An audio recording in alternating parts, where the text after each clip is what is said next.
tuning in to another episode of Boss Talk. This is episode 2, and I want to go in with discussing our topic, dealing with unhappy customers. I know some of you out there, even some of the new businesses, have probably had the experience of having an irate customer or someone who was dissatisfied with your product or service. We all know the dreaded feeling when a customer walks up and says, "Let me speak to your manager." But what happens when you're the manager? Whether you're just starting out or whether you've been in business for a while, there's a good chance that you have or will encounter a dissatisfied client or unhappy customer. The question is, how do you handle the situation and what can you do to rectify it? I think it's important to develop a strategy for dealing with irate customers. For whatever reason, they're unhappy with you or your product or service, and you need to make it your job to find out why. On my personal journey in entrepreneurship and dealing with business with people, I've developed a 5-step strategy to help me deal with unhappy customers. I don't plan on using it frequently, but it's good to have one in place.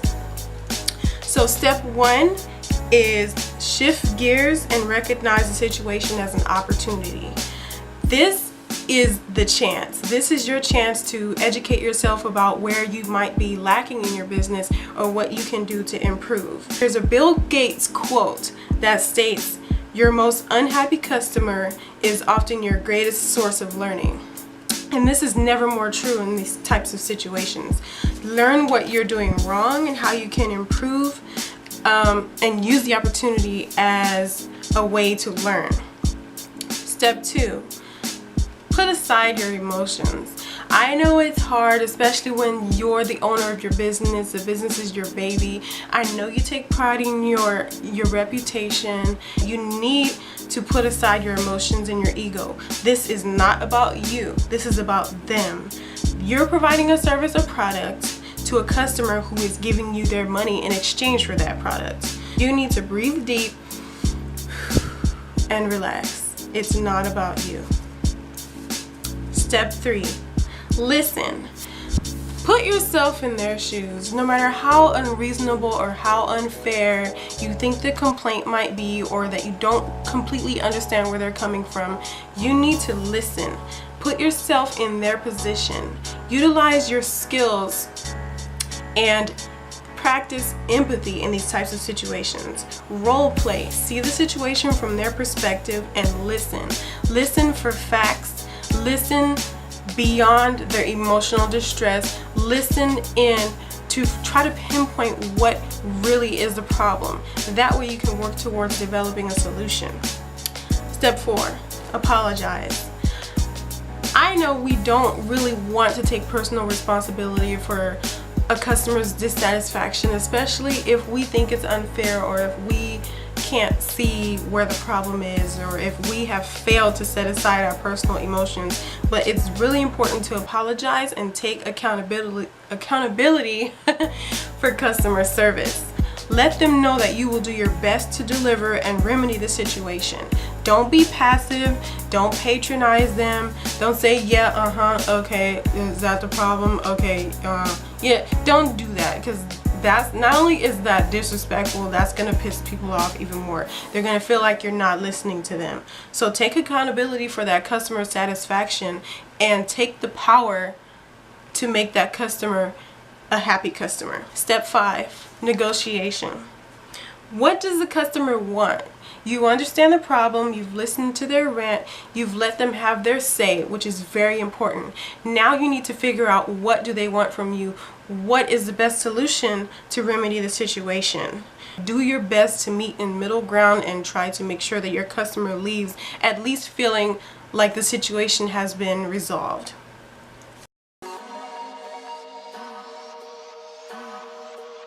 Okay ladies, you know it's Small Business Saturday, so I want to recognize one of our female bosses of the week for her business.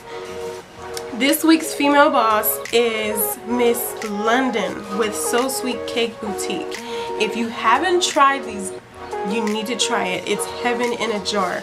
She has delicious flavors. She has carrot cake, red velvet, German chocolate, strawberry cheesecake, you name it. And they come in these cute little jars that are perfect. You can take it to work.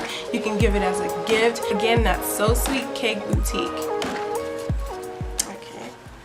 Today's discussion on dealing with dissatisfied clients or customers got me thinking a little bit about stress management.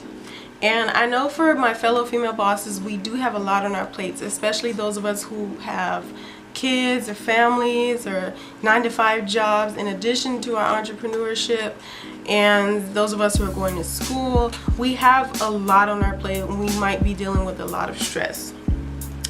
My personal tip on dealing with stress is to develop a solutions-focused mindset. What I mean by that is oftentimes we get caught up in a situation, we get caught up in a stress, we get caught up in the moment of the catastrophe that's happening or whatever the thing is that's stressing us out. But these emotions are detrimental to our progress. They impede our ability to think strategically.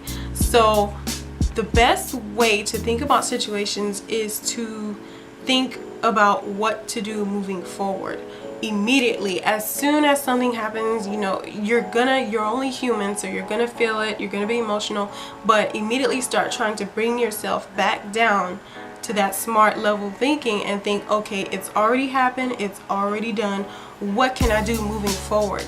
You need to be thinking about solutions, not staying stagnant within the negative energy of that circumstance.